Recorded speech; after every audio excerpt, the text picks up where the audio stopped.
Buenos días con todos y con todas. Hoy estamos en nuestro segundo día del segundo encuentro de comunidades en resistencia frente al extractivismo, un proceso que acompañamos como Pax Christi Internacional. Gracias a quienes nos acompañan desde Facebook, gracias a quienes están en el Zoom y a quienes estamos aquí, 35 personas de 10 países. Acabamos de salir de un hermoso ritual mesoamericano que nos deja conectados y conectadas con el corazón del cielo, corazón de la tierra, y justamente hemos planeado comenzar el panel sobre las ecoespiritualidades que hemos ido aprendiendo, recogiendo y difundiendo con las comunidades que acompañamos. Hoy nos acompañan en el panel Pedrito Sánchez de la Red Iglesias y Minería, quien nos va a facilitar el diálogo. Está Jorge Luis López del Centro Fray Bartolomé de las Casas de Chiapas. Está la hermana Constanza Arango de la JPIC, de la Conferencia de Religiosos y Religiosas de Colombia. Está Martita Aravena del Servicio Paz y Justicia, miembro de la comunidad de Quintero Puchuncaví. Y está Constanza Carvajal de Hilos de Vida del Putumayo, todos ellos participantes del programa. Gracias, Pedrito, por este servicio. Muchas gracias a ustedes. Gracias a todos los que estamos aquí presentes, reunidos en esta hermosa casa en República de Panamá. Y a todos los que nos están siguiendo por el Facebook, por las redes sociales. Un saludo a cada uno y a cada una. Hace unos cuantos días estuvimos en Brasil en un encuentro para compartir justamente las espiritualidades también de las resistencias a la minería. Cuando estuvimos en el proceso de convocatoria, pues uno de los invitados, de las personas invitadas al encuentro, era un ecuatoriano, Carlos Zorrilla. Él representa a una de las resistencias más importantes en el Ecuador frente a la minería. Llevan como 30 años resistiendo e impidiendo que las mineras ingresen a una zona hermosa que se llama INTAJ. Y entonces le dijimos, Carlos, tú tienes que estar allá. Y bien, dijo, perfecto, me gusta, muchas gracias. Pero a los pocos días recibí una llamada telefónica de él que me dice, mira, Pedro, este es un evento organizado por iglesias y va a poner énfasis en la espiritualidad. No creo que deba ir yo, porque yo soy ateo. Yo no creo en Dios. Y entonces, ¿qué hace un ateo en un encuentro de espiritualidades, no? Y de iglesias. Yo estoy fuera de foco ahí. Disculpa, pero yo no voy. Y era uno de los expositores o de los personajes importantes, centrales, ¿no? Bueno, después de tragar un poco de saliva, le digo, mira, Carlos, si hay una persona que tiene fe aquí en el Ecuador, esa persona eres tú, Carlos. Si hay una persona con una espiritualidad tan profunda aquí en el Ecuador, eres tú, Carlos. Tú tienes fe en la gente, tú tienes fe en la resistencia, tú tienes fe en la lucha, ¿no? Y tú tienes un espíritu que ya lo quisiéramos tener muchísimos de nosotros. Así que en ese encuentro tú tienes que estar, tú debes estar, tú necesitas estar, porque las otras resistencias necesitan conocer tu espiritualidad, tu espíritu. Creo que esa anécdota, ¿no?, ese caso real, nos pone, digamos, en la mesa el sentido de la espiritualidad. Porque a veces en los ámbitos más eclesiales, más religiosos, pensamos que la espiritualidad tiene que ver con los momentos de oración. Sí, tiene que ver, pero no es solo. No. Esa es una de las anécdotas. La segunda, que creo que también nos va a conectar, ¿no?, con este panel de hoy, es una experiencia que yo tuve con un líder Cucama de Iquitos, de Perú. Estuvimos hablando en un taller también sobre la importancia de mapear las resistencias, de tener un mapa dónde están las resistencias en la región, en la zona o en el país. Y él en un momento se levantó y dijo: nosotros ya hemos construido nuestro mapa. Me llamó la atención porque un líder indígena que conocía hasta mejor que nosotros entonces el tema del mapeo, no era entonces un tema académico, y nos dijo: yo quisiera mostrarles nuestro mapa. Y lo pegó el mapa ahí, puso el mapa. Y salió él a mostrarnos: nosotros tenemos un mapa donde nuestros chamanes se juntan a conversar con los espíritus de nuestros antepasados. Aquí, a lo largo de este río, en este punto, en este otro punto, en este otro punto, son los espacios sagrados de nuestro pueblo. Ahí hablamos con nuestros espíritus, ahí nos dicen qué viene, ahí nos explican cómo tenemos que organizarnos, ahí nos explican por qué estamos teniendo esos problemas, ahí los espíritus nos señalan los caminos que tenemos que seguir. A mí me descuadró completamente, porque en la mentalidad occidental eso sonaría ¿a qué? A magia, a brujería, a hechicería, ¿no? Eso nos han enseñado a veces hasta en los catecismos, a nosotros que ya tenemos varios añitos encima, digamos, ¿no? Para nuestros pueblos, sin embargo, el agua tiene espíritu, el río tiene espíritu, el árbol tiene espíritu, el bosque tiene espíritu, el cerro tiene espíritu, las piedras tienen espíritu, y se comunican esos espíritus con nosotros, se comunican con la gente, con la población. Entonces, es un tema sumamente importante si queremos entender, ¿no?, qué es lo que mueve a nuestra gente para resistir y para asumir la defensa, ¿no?, del territorio. Hoy tenemos el placer entonces de tener a expositores de México, de Chile, de Colombia, que nos van a ayudar, ¿no?, que nos van a ayudar a comprender el tema de la ecoespiritualidad, ¿no?, qué es lo que mueve a nuestra gente, a nuestro pueblo, ¿no?, a luchar por defender la ecología, el territorio, ¿no?, su identidad como pueblos, como culturas. Vamos a comenzar con Constanza, de Colombia. Bueno, las dos son colombianas. Nos van a explicar seguramente de dónde viene cada uno.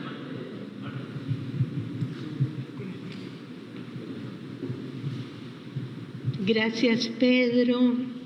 Bueno, cuando a mí me llegó el mensaje de participar en este panel, yo me planteé 3 preguntas. Una pregunta es, bueno, ¿qué es la espiritualidad?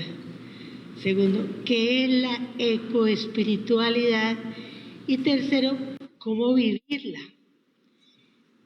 Como lo decía Pedro, la espiritualidad es un elemento constitutivo, antropológico de nuestra realidad humana, ¿no? Es esa fuerza, ese dinamismo que nos ayuda a caminar dentro de ese horizonte de posibilidades que nos abre el trabajo de nuestra construcción personal y comunitaria. Nosotros somos personas situadas en una cultura, en relación con la naturaleza, con nosotros mismos, con los otros, con el quehacer político, con el quehacer social, y vivimos continuamente interpelados. De ahí que surgen preguntas que vienen del dolor del mundo, de la situación que vive la gente, y son preguntas que es, bueno, ¿quién soy yo? ¿No? ¿Quiénes son los otros? ¿Por qué vivo? ¿Cómo orientar mi vida? Y todo eso como que va a imprimir como una orientación, un sentido, una direccionalidad a la vida, ¿no? Porque realmente nosotros como personas somos seres inacabados, somos gente en construcción. Cuando ustedes miran el baile de las abejas, donde les dicen a los otros dónde pueden ir digamos, a beber el néctar de las flores, es un baile que no se ha modificado a lo largo de siglos.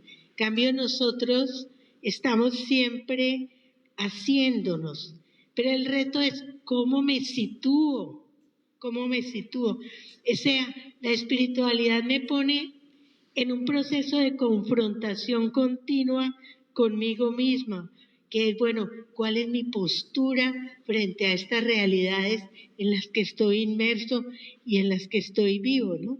Pedro Casaldáliga tiene una definición de espiritualidad que me gusta, dice: la espiritualidad de una persona es lo más hondo de su propio ser, son sus motivaciones últimas, su ideal, su utopía, su pasión, la mística por la que vive y por la que contagia a los demás. Y John Sobrino va a decir, pues es que es el talante con que uno afronta la realidad, es la actitud donde uno pone la vida en el centro para defender y promover la vida contra todos los mecanismos de estancamiento y muerte, ¿no? Entonces, eso es la espiritualidad en general. Pero, ¿qué es la ecoespiritualidad, no? La espiritualidad es un modo de habitar el mundo que parte de un situarnos en interdependencia, de situarnos como parte de un todo. Tal vez lo más característico de la ecoespiritualidad es esa coexistencia con otro, con otros y demás, ¿no? Es decir, es entender la vida y asumirla en sus múltiples relaciones, porque dependemos de unos y otros. Y es integral, y ahí vale Laudato Si, porque no se trata de escuchar solo la realidad del mundo, sino la realidad, el grito de los pobres, el grito social. Eso implica todo un cambio de mentalidad y una conversión en nuestras relaciones, asumiéndonos como parte de ese todo y reconectándonos con ese oikos, con esa casa común. Pero la ecoespiritualidad no es solo praxis, no es solo quehacer, no es solo trabajo, es también silencio, es también sintonía con el misterio de la creación, el misterio que se encuentra en el agua, en la vida misma, que es un misterio que esconde una presencia de Dios que nos hace como florecer en actitudes de admiración, de gratitud. Por eso es importante, es imposible trabajar en grandes cosas, en grandes resistencias, si no hay un motivo, un aliento, un sentido. Para nosotros los cristianos es la Ruá.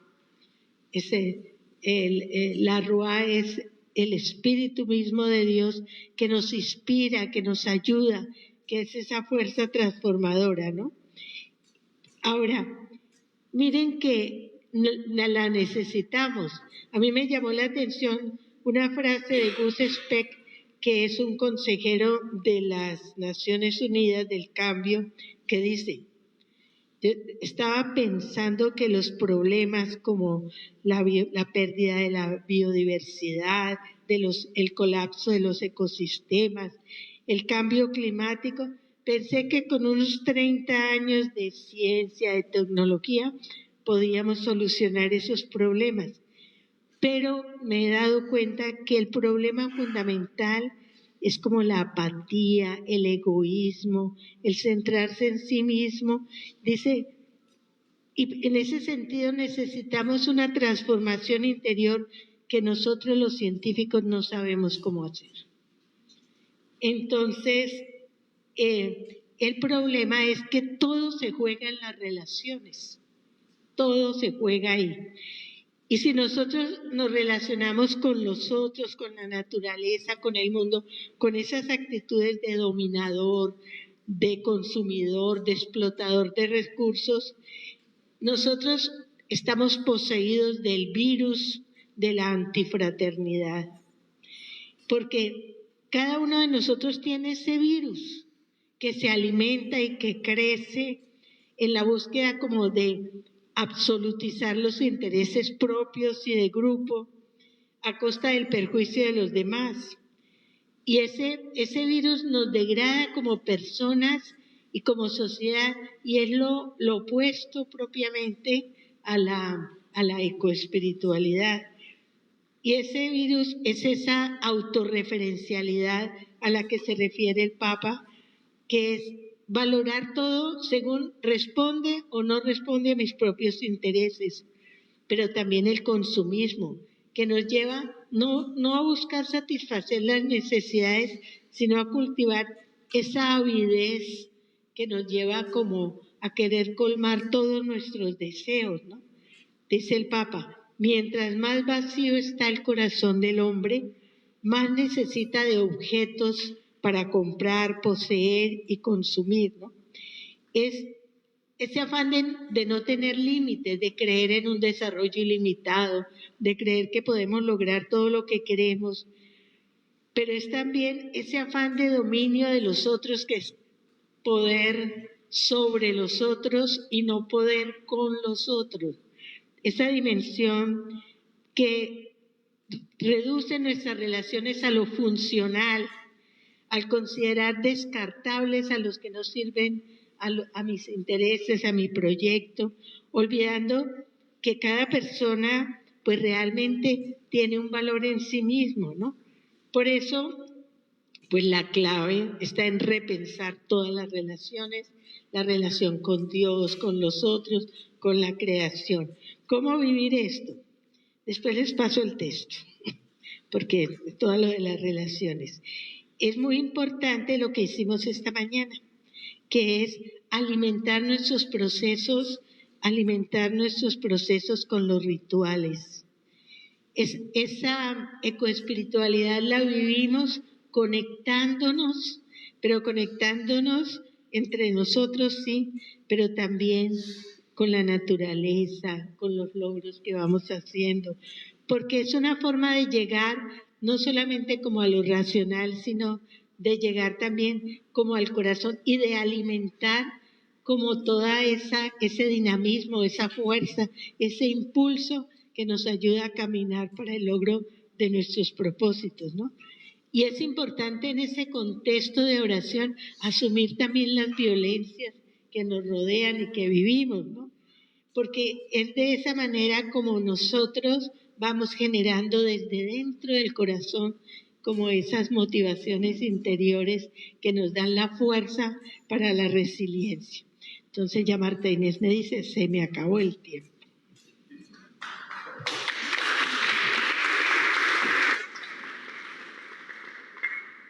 No, gracias Constanza. Creo que una magnífica entrada al tema de hoy, ¿no? Nos ayuda a definir, a precisar qué se entiende por espiritualidad, por ecoespiritualidad, ¿no?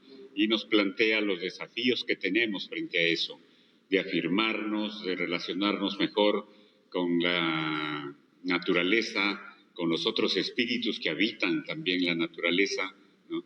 Con nuestra propia fe, con nuestras creencias, con los dioses, ¿no? nos plantea un desafío. Fíjense que no es la única espiritualidad la nuestra. Hay otras espiritualidades contrarias, hay otras fuerzas que quieren la destrucción, que quieren la muerte, que apuestan más bien por un sistema depredador, ¿no? Es otro tipo de espiritualidad ese con el que nosotros prácticamente nuestras espiritualidades tienen que competir. Vamos arrancando entonces el panel con estas ideas claves, gracias Constanza, y nos vamos a Chile. Nos vamos a Chile para escuchar a Martita.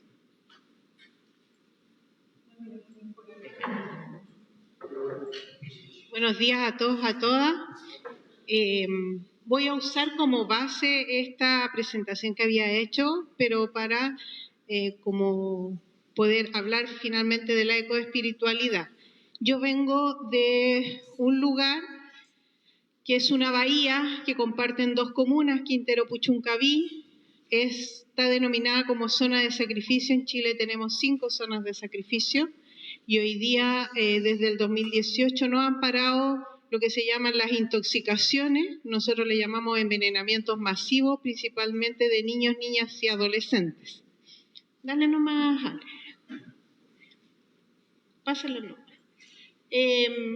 Bueno, yo estoy trabajando conectada con CERPAC. CERPAC llega con este programa de Paz Christi a nuestro territorio año 2016, donde finales de 2016 conocimos a Marta Inés. Bueno, se vino el estallido social, la pandemia, hizo un poco complejo el trabajo allá, y el año pasado yo me integro con CERPAC como coordinadora del territorio a trabajar, y apostamos que desde la incidencia política, que era lo que se estaba haciendo, preparando gente para incidencia política, apostáramos por la incidencia local.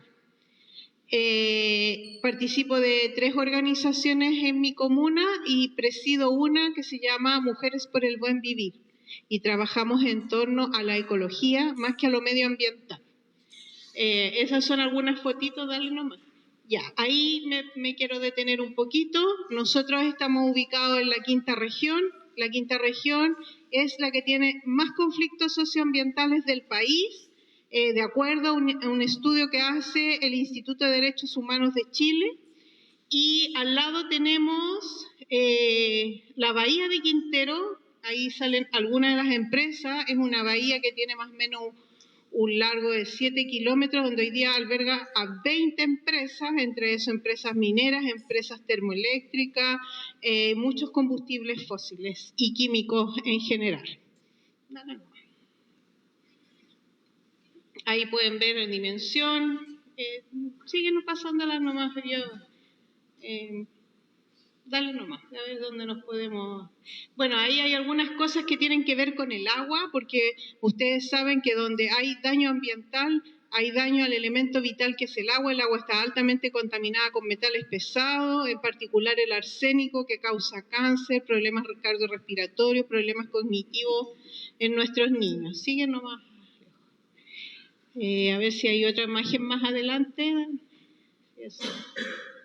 Que no me quiero extender ahí. Dale nomás. Síguelo.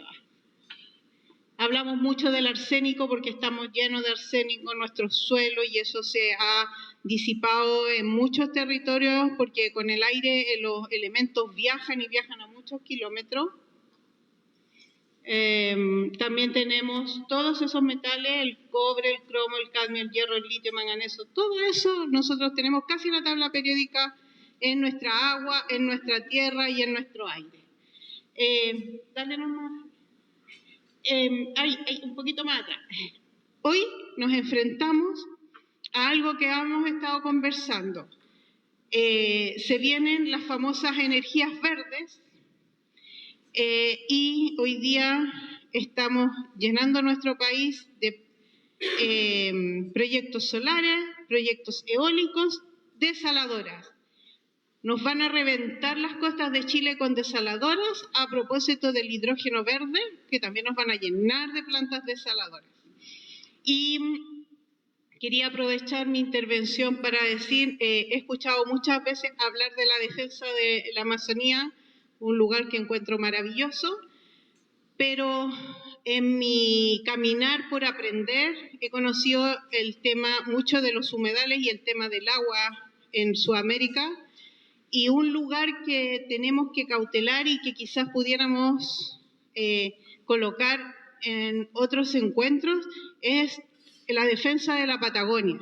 Los científicos últimamente han descubierto que la Patagonia absorbe tanto carbono como la Amazonía y quizás un poquito más, ¿ya? Sobre todo por la cantidad de humedales que tiene la Patagonia, y en especial por unos humedales que están muy amenazados porque las empresas chinas los están explotando, que se llaman turberas, que alojan material. La turba es un material fosilizado que produce metano, pero que ese metano no se va al ambiente porque lo colonizó una planta que se llama el sphagnum y que permite el equilibrio. Hoy día, al ir a intervenir la turba, lo que se está haciendo es liberar metano al ambiente. Y otro problema que tenemos es que si no son las industrias, son las inmobiliarias que están depredando los pocos lugares de conservación que tenemos. Encontramos nosotros en las redes sociales venta de terrenos en todo Chile. Chile está vendido casi completo, es una atrocidad. Entonces estamos entre la defensa y quienes quieren arrasar con todo. Pero para irme al tema de la ecoespiritualidad, quería que conocieran de dónde vengo. Yo partí como una activista ambiental y en el camino conocí la ecología. Y de la ecología me he transformado. Creo que uno no puede ser un defensor del lugar que habita porque yo tengo la sintonía de que quiero yo y quiero que mi familia y que los que están en torno a mí vivan bien, sino que tengo que tener una conciencia que yo vengo de un lugar que es más amplio, de donde estoy inmersa y donde tengo los mismos derechos y tengo que ser respetada de la misma forma que otros seres. Yo estoy en la naturaleza, soy parte de la naturaleza. No es que la naturaleza está para mi servicio. Y cuando uno se conecta con eso, yo creo que entramos en lo que se llama ecoespiritualidad, porque logro entender. Y creo que el gran trabajo que no hemos hecho es estar con nuestros vecinos y nuestras vecinas, educándolos, concientizándolos y conectándolos con la naturaleza. Hemos estado tan preocupados la mayoría de los que hacemos defensa en nuestros territorios de hacer la famosa incidencia política, cambiar las leyes, pero lo que no hemos hecho es darnos cuenta que lo que tenemos que cambiar es la forma de habitar la casa común. Cada cual tenemos que ir cambiando. Yo sé que no es fácil, pero es un camino que tenemos que recorrer si realmente queremos enfrentar la crisis climática. Y para eso tenemos que partir desde nuestros ejemplos e irradiarlos hacia los demás. Eso se llama ecoespiritualidad, es sintonizar nuestro espíritu desde donde venimos, es sintonizarlo para tener la fuerza y la esperanza, y para que esa fuerza y esperanza sea transmitida a todos los restos de los seres humanos, y para que también dentro de esa espiritualidad alberguemos el respeto por los otros seres. Me toca mucho ver cuando voy a lo que se llaman participaciones ciudadanas en mi país por proyectos que se van a instalar, la defensa que hoy día hacemos por los niños, por ejemplo, en estas intoxicaciones, cuando esas intoxicaciones no solo están dañando a esos niños, están dañando a la flora, están dañando a la fauna. Si nosotros rompemos las cadenas desde donde venimos, las cadenas de vida, obviamente la especie humana no tiene futuro. Y mientras no lo entendamos y no nos conectemos, esto no va a cambiar. Por eso es muy importante que la gente aprenda. Yo al menos trabajo mi trabajo en particular, por el que sustento mi vida, es trabajo social, y cuando converso con las personas que son beneficiarias de algunos programas, que trabajo con familias pobres que tienen muy arraigado en su sentir lo que el sistema neoliberal les instaló. Es, por ejemplo, a veces se llueven, pero juntan plata para comprarse un televisor de este volado, que no puede ser. Este sistema neoliberal les instaló que la felicidad está en el comprar y en el consumir. Pero cuando podemos dialogar con esas personas y les enseñamos que venimos sin nada, que adquirimos un cuerpo para estar en este mundo, pero que finalmente también cuando llegue la muerte tampoco nos vamos a llevar nada, y que tenemos que cultivar cosas que tienen que quedar en nuestra alma y en nuestro corazón, que es lo más importante, entonces la gente le vamos cambiando su forma de pensar y empiezan a aprender que lo que hablaban de desarrollo, desarrollar la vida, es subsistir. Eso. Wow. Sí, más aplausos para Creo que brillantes nuestras dos primeras expositoras, ¿no? La primera planteándonos todo el tema de definir la ecoespiritualidad como esa forma de relacionarnos, de ubicarnos con la naturaleza, ¿no? Y Martita diciéndonos ahora el ambientalismo, ¿no? La ecología me convirtió, me transformó, ¿no? Yo soy parte de la naturaleza, soy naturaleza. Creo que es un gran paso al que tenemos que dar todos, al que tenemos que ingresar todos. La naturaleza no está a nuestro servicio, como nos enseñaron, ¿no? Incluso en el catecismo.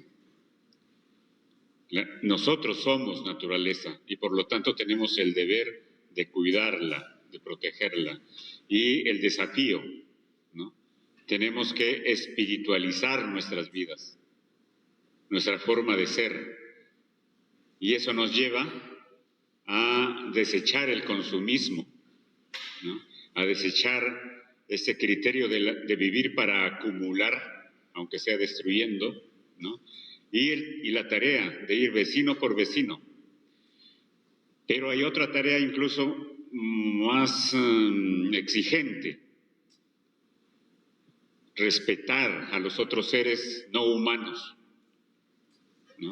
Escucharlos, aprender de ellos. Creo que el panorama, el ambiente de la ecoespiritualidad se nos va pintando de manera gráfica, ¿no? Con todas sus exigencias. Y en esa línea vamos a escuchar ahora a México, a Chiapas. Gracias, Pedro. Traje unas diapositivas y espero que ahí me apoyen a ver si se logran ver, ¿no? Bueno, empezar primeramente en que yo vengo de Chiapas, México, ¿no? Vengo de una organización que se llama Centro de Derechos Humanos Fray Bartolomé de las Casas, ¿no? Que es una organización civil que fue fundada en 1989, ¿no? Por un obispo emérito allá en Chiapas que trabajó por muchos años, el obispo Samuel Ruiz, que los pueblos y comunidades le denominaron el Tatic, ¿no? Tatic Samuel, que en la cultura tzotzil y en las otras culturas significa caminante, ¿no? Y darle el seudónimo de Tatic es un significado muy importante a las personas, entonces no cualquier persona le puede llegar y decirle Tatic, ¿no? Entonces, Tatic Samuel fue uno de los referentes en la lucha y el acompañamiento de los pueblos y comunidades en Chiapas. Y bueno, el nombre de Fray Bartolomé de las Casas fue también a raíz de que Fray Bartolomé de las Casas fue uno de los pioneros en la lucha de la defensa de los derechos humanos allá en Chiapas, México, ¿no? Entonces, de ahí el nombre, Tatic Samuel, y dijo, bueno, pues vamos a crear un centro de derechos humanos que conlleve la historia de la lucha, de la defensa y el acompañamiento de los pueblos, ¿no? Yo voy a dar un panorama sobre el tema de la ecoespiritualidad, abarcándome un poquito desde la lucha y el trabajo que desempeñamos en el trabajo del Fraiba, ¿no? Empezar un poquito primero la geografía del trabajo que desempeñamos en Chiapas, ¿no? México, este es el mapa de la República Mexicana. Nosotros como Chiapas estamos ubicados en la parte sur del país, que es en la parte baja, en donde dice Belice, Honduras y Guatemala, ¿no? Nuestro estado es uno de los estados considerados como uno de los estados más emblemáticos en el tema de la riqueza, la naturaleza y todos los elementos que conllevan a tener la esencia en el estado de Chiapas. Por ello también es uno de los estados que también se ha confrontado en la lucha, ¿no? En la lucha de la defensa de los pueblos y comunidades, puesto que Chiapas, al ser un estado rico, cuentan con varios intereses de empresas, de acciones políticas e intereses del Estado, ¿no? Entonces, tenemos mucha agua, tenemos mucha selva, tenemos muchos bosques, tenemos mucha fauna y mucha flora dentro de nuestro estado, ¿no? Y bueno, en la siguiente diapositiva abarca un poquito sobre el tema de, ¿en la siguiente?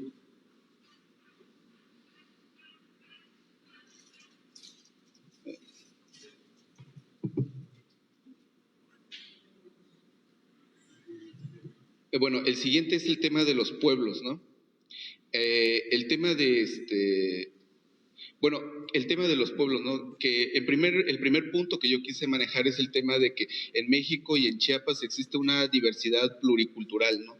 Hay muchas culturas que todas ellas se desglosan desde los pueblos mayas, de los pueblos mexicas, de los pueblos toltecas, muchos de los pueblos. En Chiapas referentemente estamos ubicados por ser un pueblo raíces mayas, ¿no? Y de los mayas existen otras 12 comunidades que están distribuidas en toda la región del estado, ¿no? El segundo punto es de que existen lo que son los pueblos y comunidades que comparten un elemento importante que es la cosmovisión, la relación del ser humano junto con la creación, ¿no?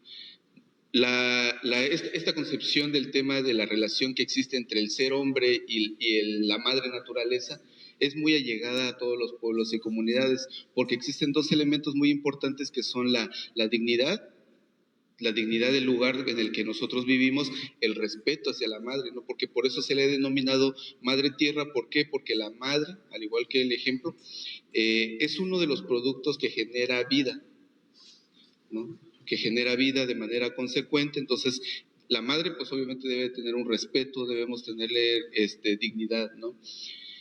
El tercer punto, que es el tema de los que todos los pueblos y comunidades se han pseudo denominado como conservadores y o guardianes de la madre tierra, ¿no?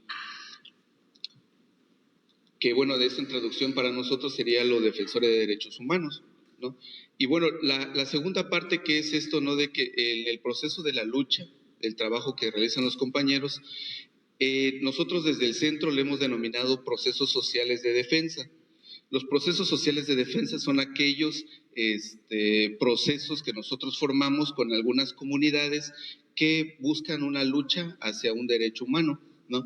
Puede ser en contra de la minería, la protección de un río, en contra de un megaproyecto de tema de carreteras. Entonces ellos ya forman un interés común y se convierten en procesos sociales que nosotros podemos acompañar. Y bueno, el quinto punto es en contra de los megaproyectos, que nosotros le hemos llamado proyectos de muerte o proyectos de genocidio, en lo que el Estado pues ha estado involucrado en estos proyectos de muerte, ¿no? Que son el tema de la minería, la sobreexplotación de los bosques y la selva, y el tema de la militarización, que es como una cuestión de observancia que tienen los militares o militarizar toda la región, ¿no? Y bueno, el sexto punto, que es el tema de la construcción de la paz, que es el buen vivir y que en algunas comunidades le han conocido como el Equil Chapanel, que el Equil Chapanel es como la justicia que no vendrá del gobierno, sino que es la otra justicia, ¿no? En la siguiente diapositiva está un poquito el tema de los elementos, ¿no? Si se dieron cuenta, bueno, al menos en Chiapas compartimos un poquito esto que realizamos en la mañana de ofertar o ofrendar a la madre tierra, ¿no? Y en muchos de los pueblos que acompañamos se ha visto estos elementos que son la cosmovisión, el tema de la cultura, que tienen significados representativos. Las veladoras, las flores, y todos tienen unos colores diferentes, que cada uno de ellos simboliza un reflejo regional de cada uno. Lo tercero, que es el tema de la fe, la esperanza, las formas de lucha, ¿no? Para los pueblos y comunidades en las que nosotros trabajamos no existe el tema del uso de las armas, ¿no? Ellos mencionan que pueden utilizar el arma de la fe y la esperanza, y en algunos pueblos y comunidades que hemos trabajado, ellos han optado por utilizar el cuerpo como un mecanismo de lucha, y ellos lo transforman en el tema de la peregrinación, que en otras luchas ha sido como las marchas, ¿no? Pero desde la cuestión católica es el tema de las peregrinaciones, las oraciones o los ayunos, ¿no? Y la otra, que sería el cuarto, que sería el tema de la memoria histórica, que la memoria de los pueblos y comunidades, la lucha por el que se encuentran, pues siga vivo, ¿no? La siguiente. Y bueno, ¿cuál es la finalidad de estos procesos sociales de defensa? Pues vienen ahí 5 puntos, que es el tema de la creación de los procesos, que exista un objetivo común, el sujeto de derecho, que son todas las personas y las comunidades que viven en un mismo entorno, y que exista un proyecto de trabajo, ¿no?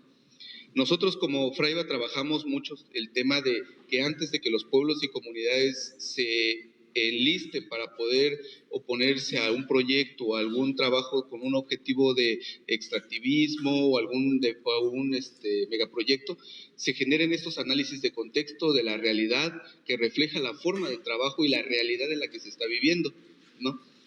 También hacemos el trabajo del taller de los derechos humanos para que ellos puedan conocer qué cosas son los derechos humanos. Al menos muchas culturas están conocidas como, las violaciones a derechos humanos son delitos, ¿no? Y decirles, no, las violaciones a derechos humanos tienen una interpretación más allá de que sea un delito, no es un delito, ¿no?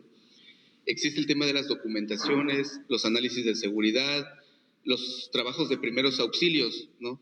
Que en muchas ocasiones en el tema de violaciones a derechos humanos, muchas personas son criminalizadas por la lucha y la defensa de la tierra y territorio, ¿no? Y muchos dicen, bueno, pues son personas perseguidas, son defensores políticos, ¿no? Y lo cuarto, que es el tema de la construcción de paz, que es revivir o recapturar todas aquellas construcciones que los antepasados lo realizaban, los abuelos, los padres, que tenían una forma comunitaria de resolver sus problemas, ¿no? Quinto, que es el tema de los corredores de paz, que es un trabajo que se ha desarrollado en el que con el tema de la inseguridad, al menos en Chiapas y en toda la región, se ha visto la necesidad de crear corredores de paz, ¿no?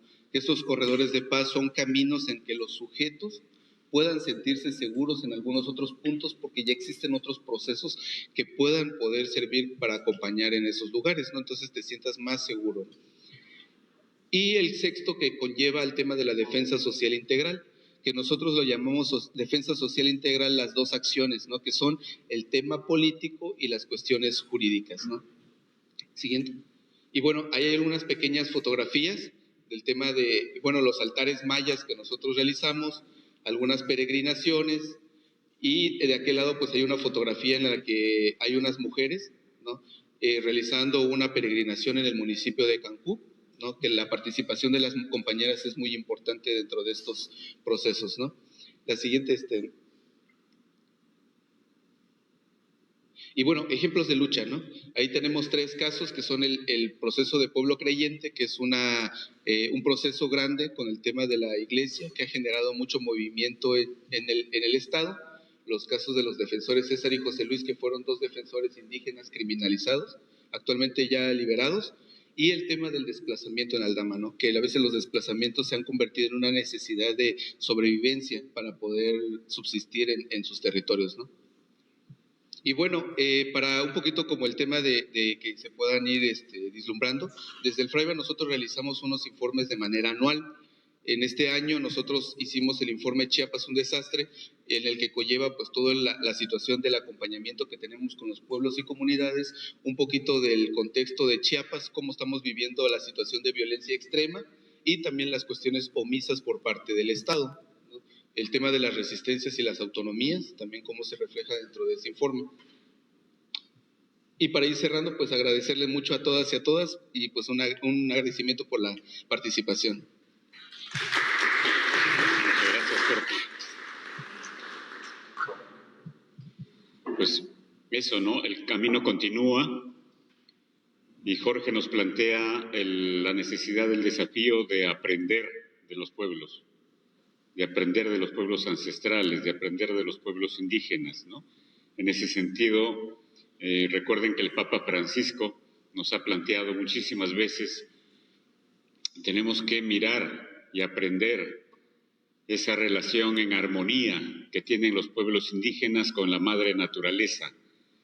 Entonces, el Fraiba nos muestra cómo lo están haciendo ellos, ¿no? Cómo están atentos a esa espiritualidad, a esa forma de ser de las comunidades, a esa diversidad de culturas tan rica que tiene nuestro continente, a aprender de esa cosmovisión, ese respeto a la madre tierra, que es dadora de vida, generadora de vida, ¿no? Y cómo entonces a partir de esa aceptación, de esa convicción, ¿no? Nos convertimos o estamos llamados a convertirnos en guardianes de la madre tierra, ¿no? En asumir su defensa, en trabajar por un buen vivir, ¿no? Pero Fraiba nos señala, no es fácil. Son procesos sociales donde los dirigentes, los luchadores son criminalizados y en los que tenemos que entender que se trata justamente de un proceso de lucha, de enfrentamiento. Y son radicales, nos dice, de los gobiernos no va a venir las salidas, no va a venir de ahí las respuestas, ¿no? Son las movilizaciones, son las acciones comunitarias, son los corredores de paz, ¿no? Son las formas como nos organizamos y consolidamos quienes vamos a poder ir construyendo el buen vivir, ¿no? Que nuestros pueblos reclaman. Gracias, Jorge. Vamos ahora con Constanza, nuevamente a Colombia, y con ella vamos a cerrar esta primera ronda. Les pedimos que escriban sus preguntas, ya están llegando algunas, para después profundizar los temas que ustedes consideran necesarios. A los que están en el Facebook también, pongan ahí sus comentarios, pongan sus preguntas para poder que después el panel les pueda responder.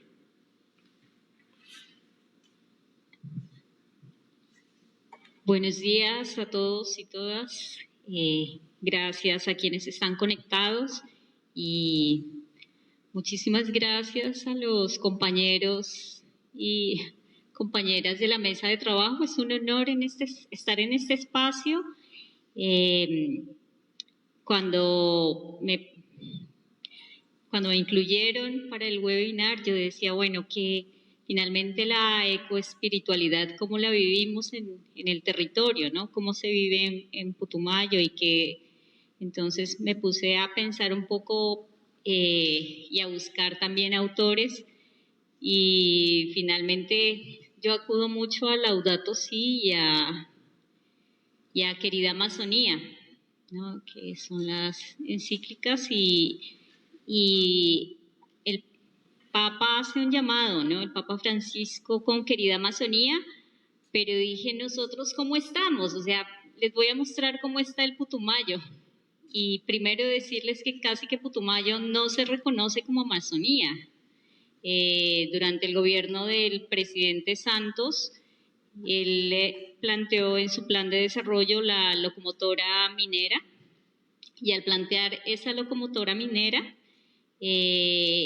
incluyó al departamento del Putumayo como un departamento estratégico para minerales.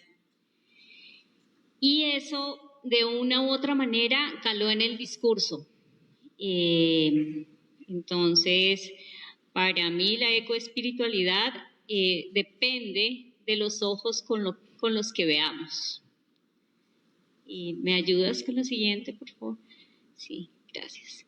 Entonces, depende cómo veamos el territorio y depende cómo lo sintamos. Y aquí acudo un poco a la intervención de la hermana Constanza, ¿no? Ella dice, bueno, el espíritu, ese espíritu y lo que vibra en ti va a ser cómo te permite mirar, cómo te permite ver el territorio en el cual estás situado.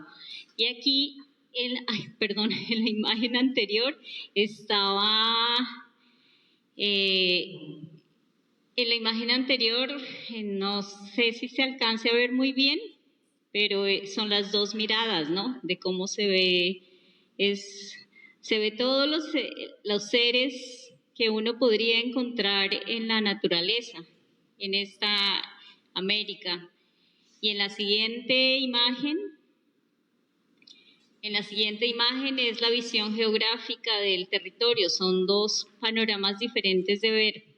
Y en esta visión del territorio, la siguiente, encontramos la Amazonía. Cuando la compañera dice la Patagonia también es importante y hace su relación con la Amazonía, pues la Amazonía apenas se está visibilizando en el discurso, pero además ha sido una Amazonía atravesada por hechos violentos. El 42% del territorio de Colombia pertenece a la Amazonía, y dentro de este 42%, la siguiente, está el departamento del Putumayo. Nosotros tenemos un departamento que ha sido explotado por la industria petrolera, pero hubo también una historia anterior de explotación que fue la explotación cauchera, que diezmó comunidades indígenas enteras. Con la explotación de este departamento ha sido básicamente muy conectada con la economía internacional. Hemos sido proveedores de materias primas para el comercio internacional. Entonces, cuando se hace la explotación cauchera, muchísimas comunidades indígenas desaparecieron, y ahí pues desapareció también una gran riqueza cultural. Y los pueblos que han sobrevivido, digamos, medianamente ahora están como que sobreviviendo a la explotación petrolera desde hace 60 años, que ya fue un poco más crítica. Podemos pasar a la siguiente. Esta es la realidad que se ha vivido con la explotación petrolera, un departamento amazónico. Se vive del chontaduro, hay especies importantes para la ciencia, están las comunidades indígenas aún resistiendo en estos contextos. Esa es la voladura de un oleoducto, y abajo encontramos una de las comunidades, ellos son sionas, y al frente, del lado de acá está Colombia y del lado de acá está Ecuador, y son familia. Para los sionas la frontera no existe, la frontera es una invención. Sin embargo, ellos han encontrado acogida en Ecuador. Cuando los actores armados entran a los territorios, pues se pasan al otro lado del río y ahí reconocen la frontera. Digamos, esa protección que da otro país, que da otro gobierno, se reconoce también ahí en la frontera. Bueno, esta es la dinámica que ha vivido el departamento del Putumayo, en un departamento amazónico. Y en medio de todo esto, ahora hay una gran proyección sobre la Amazonía. Y la siguiente, por favor. Esta es la proyección de una de las visiones que se tiene sobre la Amazonía. Ustedes tienen allí los bloques petroleros y los resguardos indígenas. Hay unos bloques en exploración, otros en explotación. Y lo grueso, lo verde de acá son las comunidades indígenas, son los resguardos indígenas, pero acá en Putumayo hay resguardos indígenas que están traslapados con lo petrolero. La siguiente, por favor.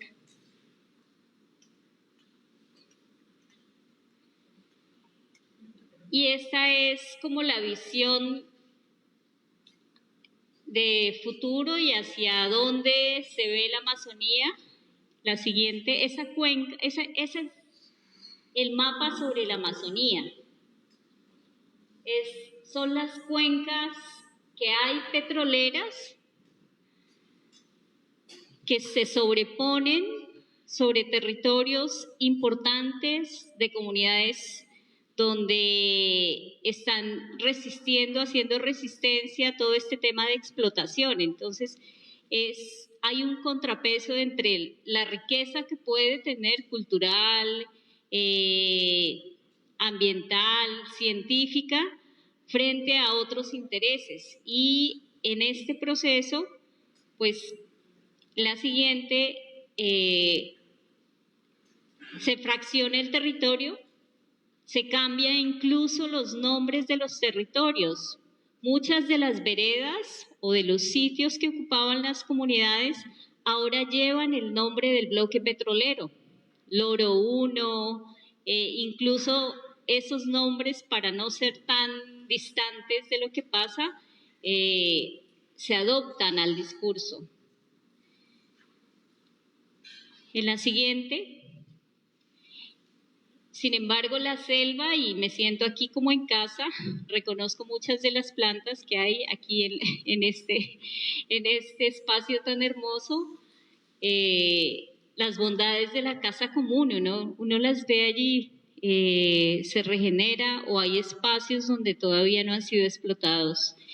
El anterior funcionario del Ministerio de Ambiente del anterior gobierno decía que el departamento de Putumayo registra más de 1.000 especies de aves, que representan el 50% del total de Colombia. Tiene la mayor cantidad de especies en primates, mantiene la conectividad y es muy importante para la vida en la Amazonía. En la siguiente,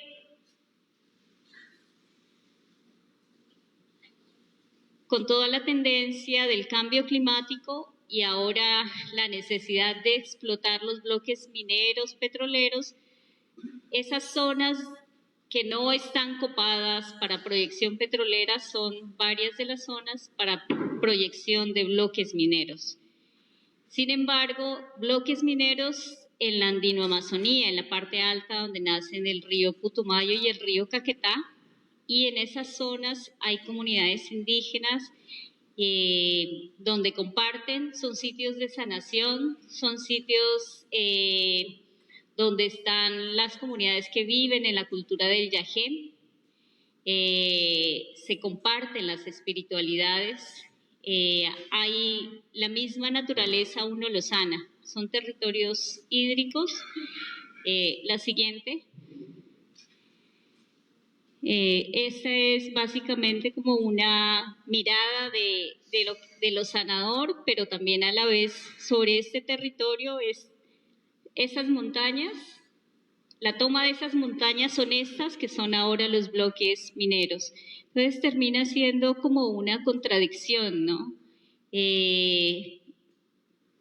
La necesidad de proteger el territorio termina como confrontándonos y como valorando o viendo otras perspectivas frente a lo que sería la ecoespiritualidad. Y en esta visión hemos asumido como la tarea desde el proyecto que nos acompaña Pax Christi de resaltar la vida. Y resaltar la vida es hacer homenaje a las especies, como les compartía en la mañana, el oso y la danta en un festival, especies que no son visibles a la gente, que no hacen parte de la cátedra y de la educación, y en esa medida resaltar la vida en el territorio frente a estos intereses y a estas, ahora se habla de ecominería, de minería verde. Eso es lo que ofrece la empresa extractiva que está ahora en el piedemonte amazónico. Y bueno, el tiempo se me acabó. Muchas gracias. Gracias, Constanza. Desde el Putumayo, entonces, nos presenta una realidad y nos plantea el desafío también de ser conscientes de que nuestra forma de pensamiento y nuestra propia espiritualidad se dibuja, aparece, se clarifica, dependiendo con qué ojos miramos la realidad, ¿no? Ella se cuestiona, ella critica cómo desde el Estado se ha cambiado los nombres, ¿no? Se ha dicho que incluso el Putumayo no es prácticamente Amazonas y algunas personas aún continúan aceptando esa realidad, ¿no? Y cómo se cambian hasta los nombres de los pueblos y comunidades que van tomando los nombres de los bloques petroleros, por ejemplo, ¿no? Y, sin embargo, la belleza del Putumayo es una belleza que nos plantea la urgencia, dice Constanza, de pensar nuestra ecoespiritualidad. Depende cómo nos vemos nosotros, cómo vemos a la Amazonía, cómo vemos a los territorios. O sea, creo que la idea de afinar nuestra mirada, nuestra forma de relación, como han planteado también los otros colegas, es fundamental, es clave, cómo nos relacionamos con la madre tierra, con la naturaleza. Bien, hemos hecho entonces una primera ronda, tenemos ya varias preguntas que nos han llegado vía Facebook y vía aquí, los colegas que nos han ido enviando sus notas, sus papelitos. Vamos a comenzar por una pregunta general, global, y después que va para todos. Les vamos a pedir brevedad, ¿no? Ser muy concretos para avanzar con todas las otras preguntas que tienen ahí en sus papeles. La pregunta es, ¿cómo están respondiendo las comunidades cristianas? Las comunidades de fe, en general, digamos, ¿no? Las parroquias, por ejemplo, a estas propuestas de espiritualidad o de ecoespiritualidad. ¿Se están trabajando? ¿Hay una comprensión? ¿O siguen de repente con sus catecismos tradicionales? ¿No? ¿Por qué? ¿Qué podemos hacer? Se preguntan aquí para todos. ¿Quién quiere comenzar? Parroquias, comunidades de fe, ¿cómo están respondiendo a estos procesos de la ecoespiritualidad? Yo no participo activamente de la iglesia, pero sí comparto con algunas personas de la comuna que son muy apegadas a la iglesia, que están relacionadas con las actividades de la iglesia, y hay algunas personas que lideran ahí que lamentablemente tienen una postura política muy de derecha, muy de extrema derecha, por lo tanto siempre están a favor de los temas extractivos y de justificar lo que las empresas hacen en el territorio, lamentablemente. Y es como la generalidad que tenemos.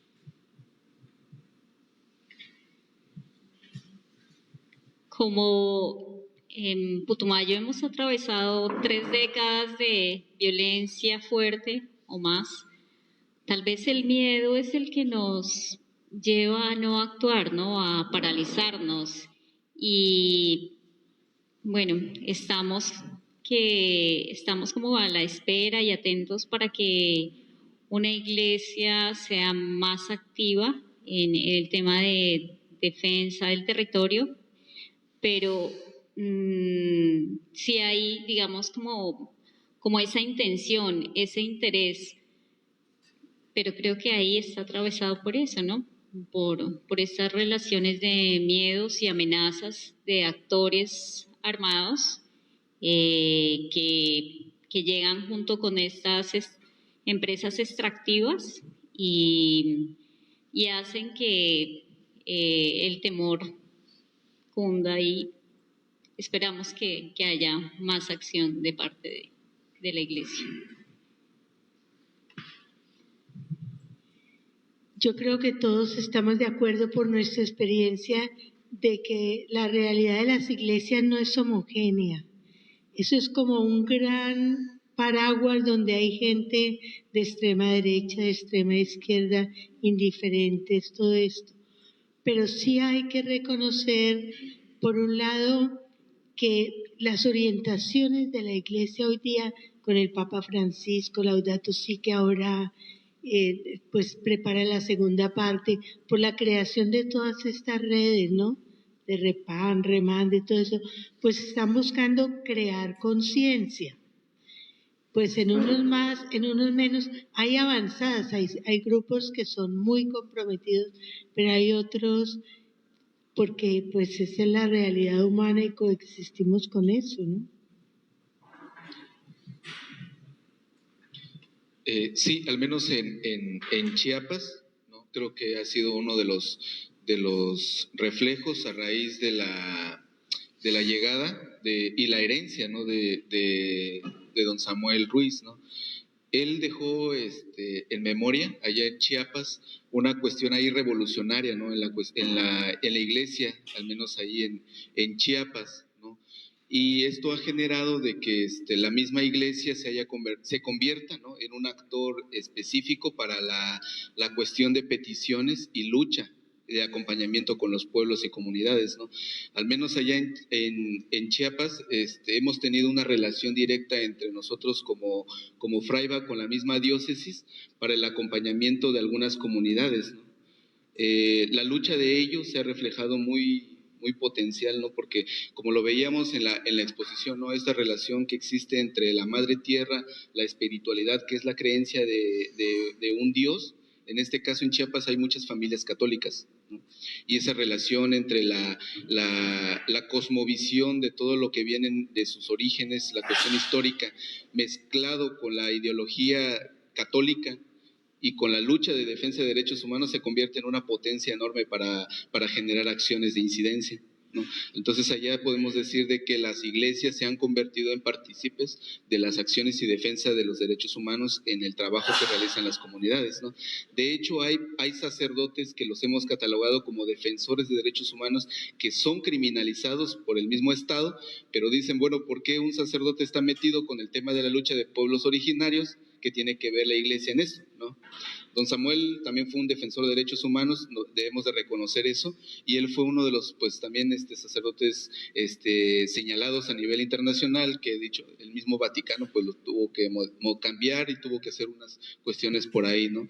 Pero es un poquito la relación de cómo se vive allá la cuestión entre la iglesia y la lucha de los pueblos.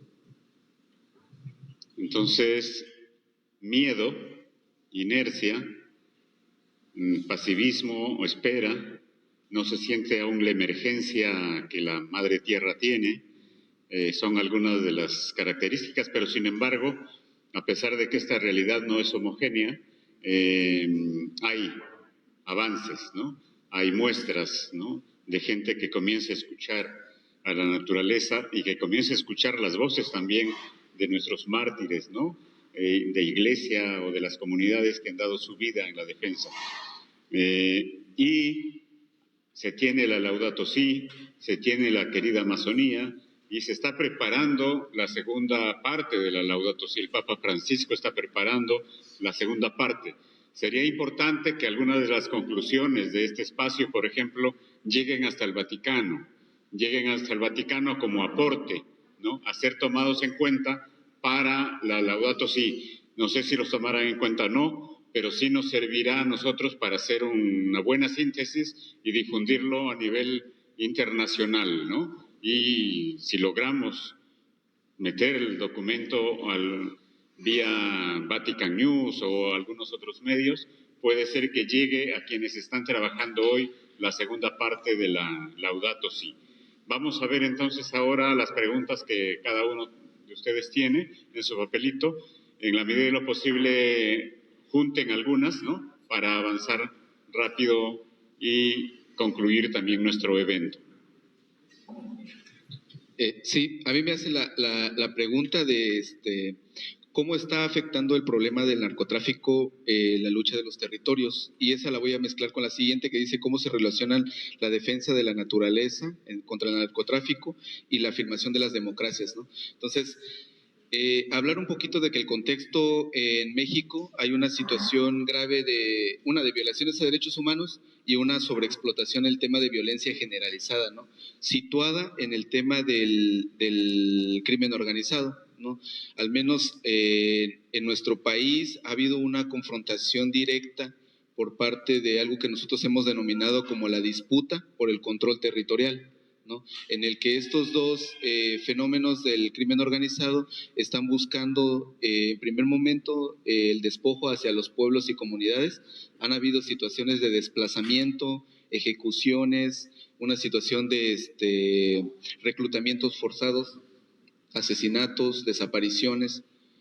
Esto relacionado al tema de que al control de la disputa de la tierra, que no ha dejado el disfrute y el goce de los pueblos y las comunidades, ¿no? Esto ha generado una fractura en la cultura de muchas de las comunidades que se han visto en la necesidad de desplazarse a otros lugares, ¿no? Esto trae consigo una situación de crisis humanitaria, ¿no? Desde la defensa de los derechos humanos, un poquito contestando la segunda pregunta, ha sido de que los pueblos han generado todavía el tema de la resistencia, ¿no? Pero ¿cómo te enfrentas directamente ante un actor que no tiene que ver un vínculo directo con el Estado, bueno, no tiene que ver un vínculo con la responsabilidad del Estado, sabiendo que en el tema de las violaciones de derechos humanos, el catálogo de violaciones le menciona que tiene que venir directamente del Estado, para que haya una responsabilidad de violaciones de derechos humanos. Entonces, esto ha generado de que estas violencias generen una mezcla entre el crimen organizado y las propias políticas del Estado mexicano, para poder generar una estrategia de intereses mutuos, ¿no?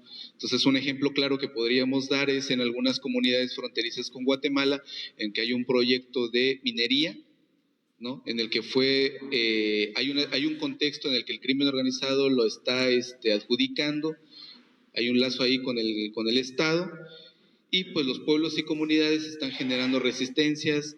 En Chiapas hay un contexto de autodefensas, ¿no? Hay un contexto de que muchas comunidades se están armando para poder contrarrestar las acciones de estos actores, ¿no? Que para nosotros pues los vemos a veces disfrazados de algún lado, vemos como que hay una cuestión de que los pueblos y comunidades estén armándose para poder confrontar a estos actores. Y bueno, desde el trabajo que nosotros desempeñamos, como Fraima estamos desarrollando acciones de que los pueblos y comunidades generen lazos conjuntos, como lo que mencionábamos de los procesos sociales, que otros pueblos se puedan sumar a la lucha de la defensa de los derechos humanos y con ello pues realizar acciones políticas, ¿no? Que no tengan que ver nada con la violencia, sino que tengan que ver con la visibilización de cómo está el estado de violencia y que la responsabilidad del Estado pueda generarse, ¿no? Lo siguiente es como de cómo se vive o manifiesta la ecoespiritualidad en las comunidades y caracoles zapatistas, en los espacios de resistencias al extractivismo, ¿no? Bueno, comentar que pues desde el tema zapatista, ¿no? Hay una cuestión que es como representativa, ¿no? De que a raíz del conflicto del 94, las comunidades en resistencia, que son las comunidades autónomas, generan una forma comunitaria de convivencia, de forma comunitaria de resolver sus problemas y una forma de generar estrategia en contra de las acciones del Estado, ¿no? Que entonces esas comunidades se siguen fortaleciendo, esas comunidades siguen en reflexión hacia la lucha y ellos han pseudodenominado el tema de no a la guerra y sí a la vida, ¿no? La apuesta es hacia la vida, hacia la defensa de la tierra y el territorio, y pues ellos siguen todavía en un proceso de reflexión y un proceso de análisis hacia qué van a hacer ellos, qué vamos a hacer junto con las demás comunidades, porque ellos le llaman a todas las personas que no funjan como zapatistas, les llaman hermanos y hermanas, ¿no? Aunque no sean zapatistas, les llaman que, bueno, tienen una misma lucha, un mismo trabajo, y eso lo van socializando con otras y otras, ¿no? Gracias. Bueno, aquí hay una pregunta que es como de la pedagogía, dice, ¿cómo cultivar esa ecoespiritualidad en nuestros territorios, ¿no? Yo siento que se necesita sintonizar con la realidad de la gente con la que vivimos, con la realidad de nuestro territorio, ¿no? Y sintonizando, cultivar una mirada, una manera de ver. Todos conocemos el aparatico, es el GPS, que nos muestra en carretera qué camino coger, ¿no? Pero es un GPS interno que nos muestra por qué lado caminar para que haya vida, ¿no? Pero también es importante siempre conectarnos, como decíamos, en interdependencia, o sea, teniendo presente los símbolos humanos, de la cultura de la naturaleza, cultivar esa realidad de que somos todo y que dependemos los unos de los otros.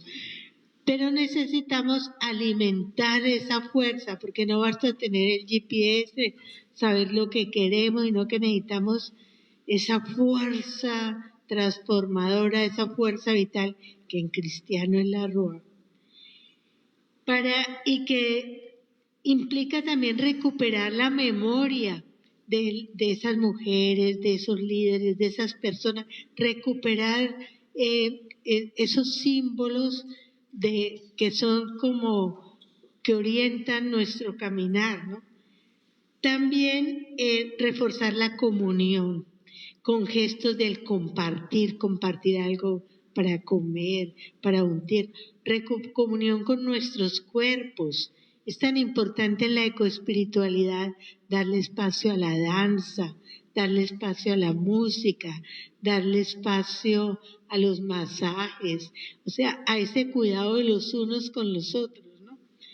Porque solamente, digamos, si logramos toda esa integralidad, jugar con todos esos aspectos, podemos tener una propuesta verdaderamente ecoespiritual. Eso en cuanto a la pregunta de la pedagogía. Pero aquí hay otras dos preguntas que dice, bueno, eso está muy bonito, ese concepto de que la ecoespiritualidad es una manera de situarnos frente al mundo, frente a nosotros mismos. Dice, ¿y eso cómo se mastica? Es que la espiritualidad es una manera de ubicarnos en el mundo, es una manera de habitar el mundo. Por eso hay tantas espiritualidades, ¿no? Porque hay diferentes maneras de habitar el mundo. Pero en ese habitar, en ese situarnos, pues yo recuerdo a Amanda ayer cuando nos ponía al final, decía la perspectiva, hay que caminar para llegar allá, hay diferentes perspectivas. Entonces es ese preguntarnos de verdad qué es lo que me mueve. O sea, ahí el Deuteronomio en principios cristianos dice, pongo ante ti la vida y la muerte, ¿no? O sea, esa opción por la vida,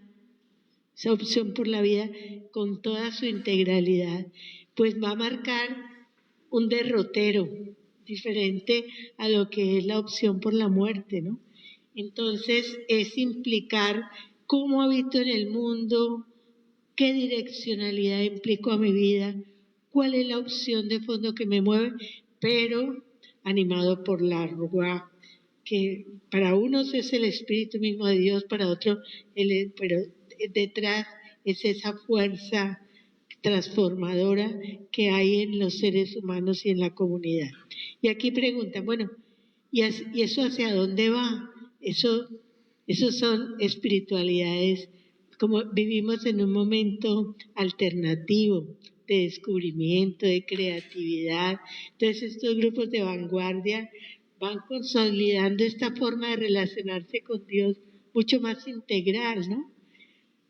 Pero siempre son avanzadillas que poco a poco van creciendo en la medida en que todos no solamente sabemos racionalmente, sino que sentimos desde dentro que nuestra espiritualidad tiene que ser más integral, más interdependiente, más en unión con todos los seres.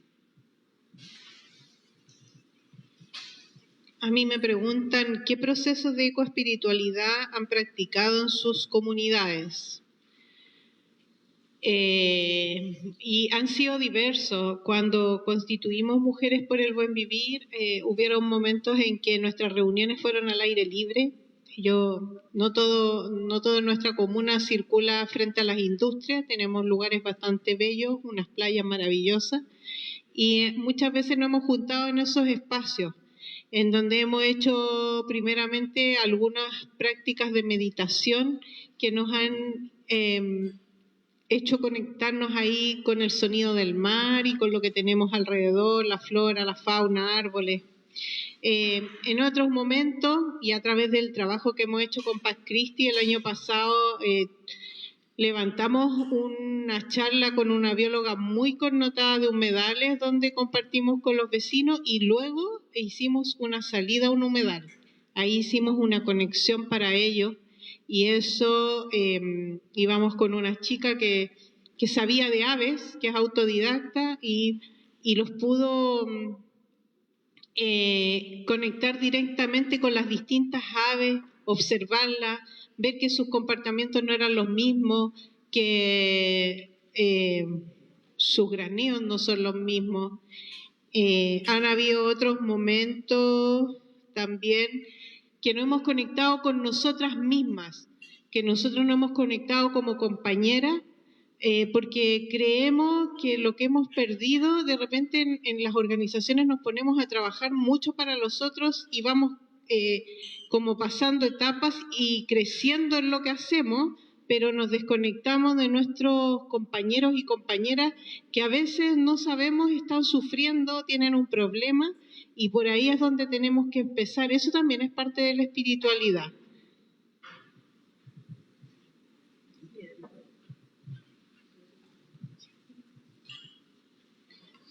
Se nos van quedando algunas preguntas aquí en la mesa, pero bueno, el tiempo también nos va venciendo.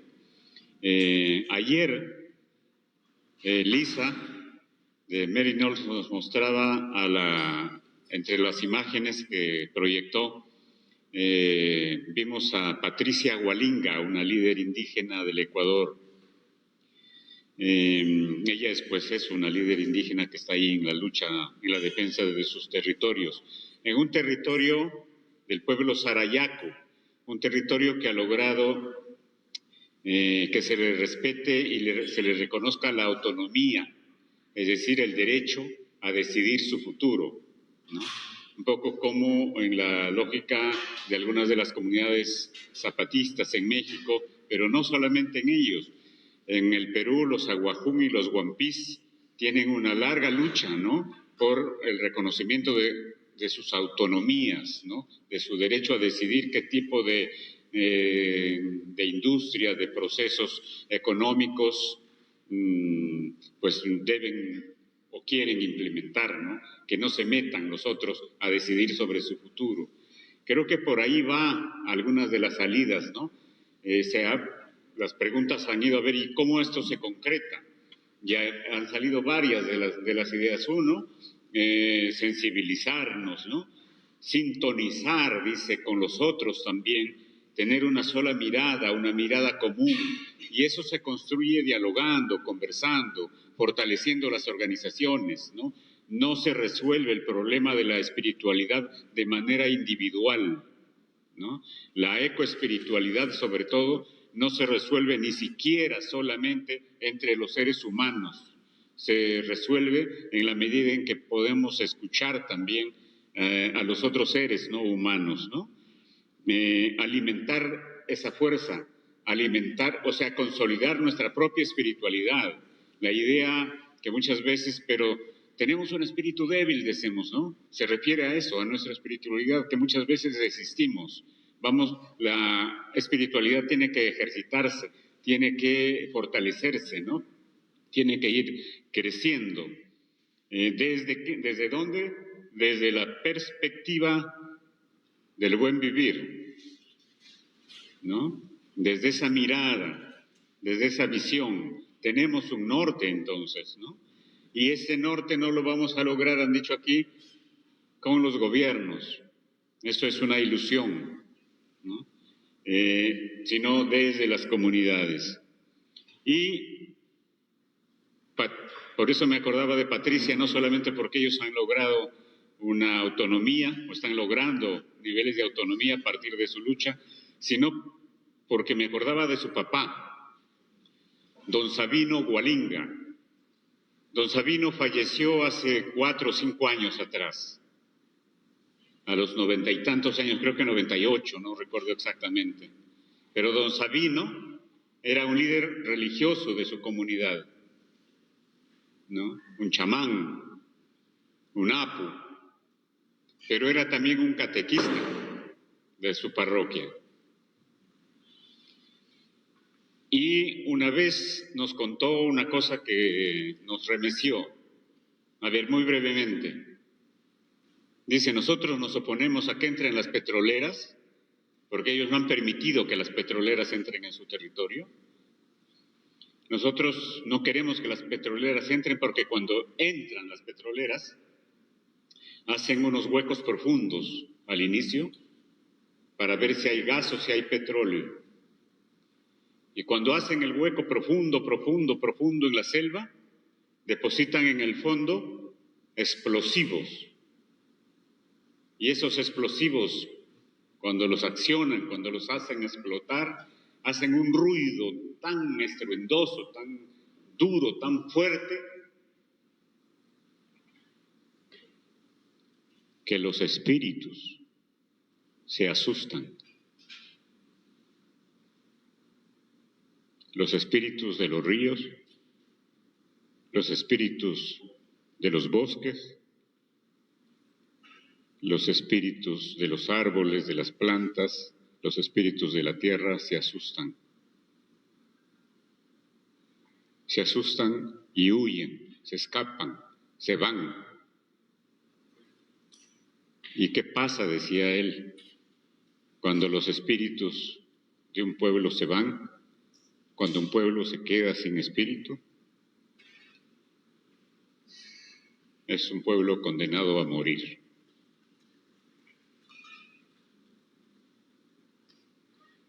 Nos explica entonces el sentido de lo que es para nuestros pueblos indígenas la naturaleza.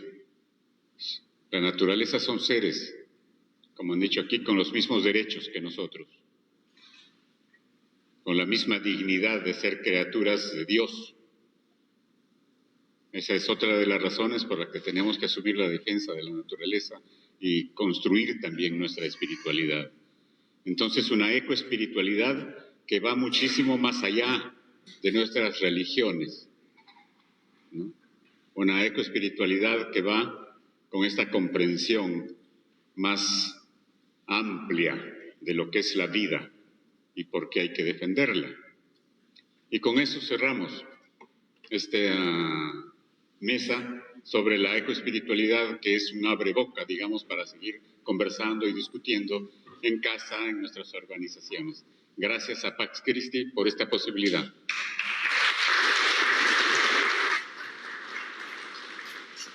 Qué regalo el que nos hemos dado hoy. Muchas gracias, Pedrito, Jorge Luis, hermana Constanza, Martita, Connie, por compartir con tanta profundidad lo que han vivido, lo que han ido construyendo en este proceso de la ecoespiritualidad. Gracias a todos y todas quienes nos acompañaron remotamente.